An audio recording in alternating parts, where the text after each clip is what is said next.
Hey everyone, I'm April and I live stream Python tutorials and I provide practice exercises after the stream. The problem is viewers try these exercises on their own time, they get stuck, and then I'm not there to help. So I'm building this practice platform with preloaded exercises, and my plan is to integrate an AI coding assistant created using GitHub Copilot SDK. Let me show you how the prototype currently works. Right now, I have a typical exercise that's loaded here within the task section, which is to write a function called findMax that returns the largest number in a list. But if you look down here in the editor itself, the learner has written the code and they initialize max num to 0. If you're a Python dev, you probably took one look and went, I know what's going to happen here. But let's run it with some negative numbers to see what's going on when this code is ran. All right, you probably guessed this, but this fails. And the error that we get was that we expected -1. And so the viewer, if you put yourself into their shoes for a second, they're practicing on their own time, maybe even days after the stream. I'm not online, they're stuck. And so what I'm trying to do is fill that gap by providing this AI tutor assistant on the right into this platform. All right, let me show you how I'm integrating the GitHub Copilot SDK to help me with setting up this Python tutor. To start, I want to isolate the agent setup itself, just to ensure that everything's working as intended with respect to its behavior. So here in main.py, I began by creating the client first, followed by the session. And I want to define not just the model itself, which I'm going to go with Claude Sonnet 4.5. It's my preference. However, I could pass in any other model here that's supported, like GPT-5, for example. But I also really want to pay close attention to the system message, because the system message is what's going to define the behavior of the agent. And I don't want this tutor to just give away any answers. I want it to guide the viewers through problem solving. So I'm passing in this prompt that says, you are a Python tutor helping beginner Python developers practice coding, guide them with hints and questions rather than providing direct solutions. Use a friendly, encouraging tone. Then just below that, within our response, I'm passing in a sample prompt just to evaluate how this agent is going to respond. So what we have here is, how do I write a function to find the maximum number in a list in Python? This aligns just with that task that I have currently in the platform. And then from there, what we're going to do is test this out to see how it works.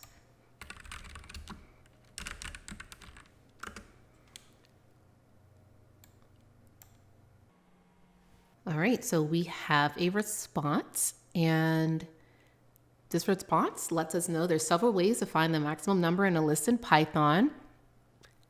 It does provide the different examples as well as information on usage. So this is helpful information to know, especially if you're at the learning state. Not only does it provide how to do it, but also provides context as to how to use it. We have additional options available, such as manual iteration as well. And I like that it included the context of using this if it's something that you want to implement yourself.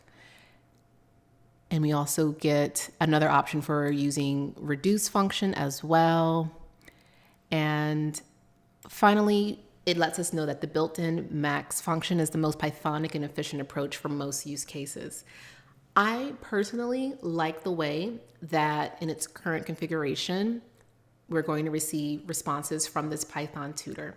So what I want to do now is actually integrate this into the code that I already have for the platform that I'm building.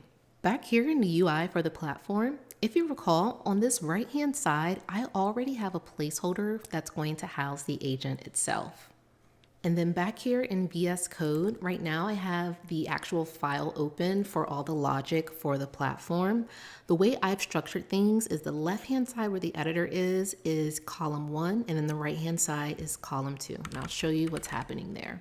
So if I search for call 2, for example, first we'll get call 1. That's going to be that left column. But then further down for call to is where we have that right column, as I mentioned, for the AI tutor. So any updates that we're going to make, it needs to happen for call to. And we can make reference to that as we're updating code. To save myself some time, I'm actually going to have GitHub Copilot take the logic from where we did the isolated version of the agent in main.py and then integrate that into the actual platform logic where we have not just the UI, but also the functionality for how the platform works. So within GitHub Copilot, what I want to do is ensure that I'm in agent mode because we want GitHub Copilot to take action. And there's 4 things in total that I want to have happen here. First and foremost, as mentioned, I want to take that logic from main.py and integrate that into the code learn_app.py file. Second, because we know where changes need to happen, I'm going to call out explicitly that I want to replace the placeholder that's in call to with an actual functional chat interface for the AI tutor agent. And in 3, I want to also update the UI and the UX for that replacement of the placeholder in call to align with the rest of the app's existing styling, because we don't want GitHub Copilot to create a new UI experience. We want to still stay aligned with what's already there. And then 4, I want to ensure that we're following AI chat UI UX best practices.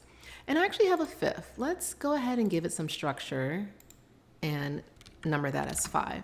So regardless of what's in the code editor, we want the AI tutor to take what's in the editor, so the input, and also take that output into account before generating its response.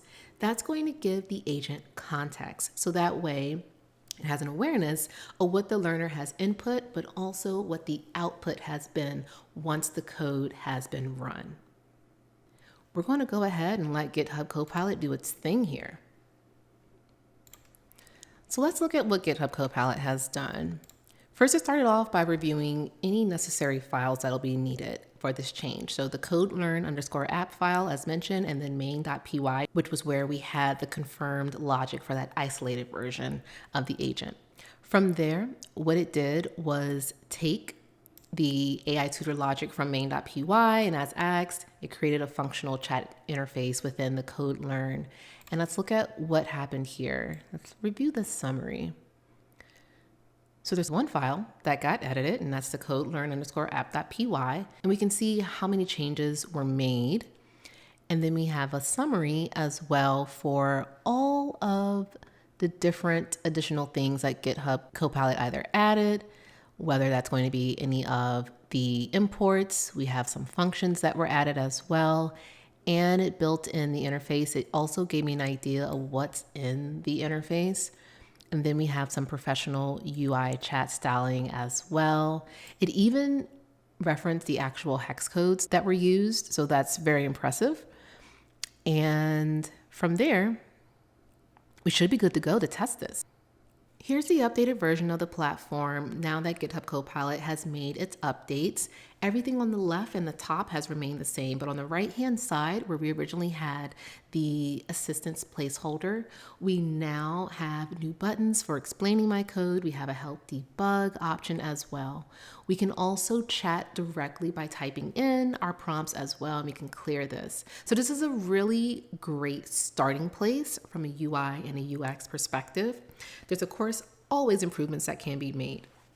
But let's actually test to see if GitHub Copilot did the integration as we wanted from a functional perspective. Going back to the task of writing a function called findMax that returns the largest number in the list, we're going to run this code as is, and as expected, we get the error. So we know that this is wrong. We don't know why it's wrong. Therefore, let's ask the tutor, what's wrong with my code? And we'll go ahead and send that. And we can see that it's thinking. And now we have a really great detailed response. If you recall in how I defined the behavior of this tutor, I didn't ask it to give the answer. I want it to help guide the learner. So it does start out by saying, hey, let's debug this together. And it gives me a hint to help get me thinking. I find this to be a very effective way for helping learners learn rather than just giving them the answers.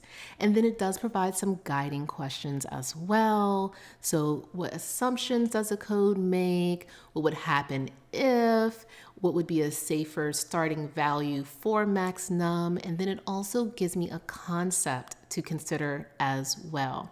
So I'm going to actually call this a win. I'm also going to call this a really great starting point because this is definitely still a work in progress, but I'm really excited to see where it's going. My plan is to integrate this into my stream workflow. I'll create the exercises, I'll load them into the platform, I'll drop the link into the chat, and then my viewers can get the AI support they need while they're learning Python. If you're creating any educational content or dev content, I definitely recommend looking into the GitHub Copilot SDK. It's made building this way more straightforward than I expected.